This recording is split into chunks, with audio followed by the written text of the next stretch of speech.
Legal fallout over the Lincoln Memorial reflecting pool continues. 3 more people are now charged with damaging the landmark.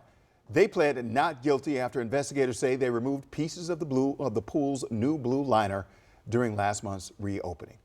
The cases are part of a growing investigation that also includes a felony case against a former Olympian who is due in court today. Jess Arnold is live outside D.C. Superior Court this morning with more on where that high-profile case stands. And Jess, federal prosecutors, they're not taking these cases lightly. Not at all, with U.S. Attorney for D.C. Jeanine Pirro vowing to come after anyone who participates in what she's calling violent acts to vandalize the reflecting pool. Now, one of their main targets here is former Olympic canoeist David Hearn, who is facing a judge here this morning on a felony destruction of property charge. Now, our team actually spoke with him on the phone the day after he was arrested. I saw a place where there was a piece that was like partially detached or peeling up, and I took my left glove off and reached down and felt the end of it and bent it around a little bit, and found it was very flexible but tough. And the lady there told me that I shouldn't do that, so I stopped doing it.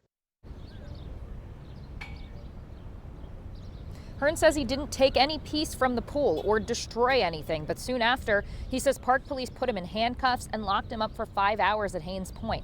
A grand jury indicted him on that felony destruction of property charge last week. In that June phone call, he called the charges trumped-up charges that are not reflective of reality. And his attorneys have previously said this is a misuse of government power against an ordinary citizen.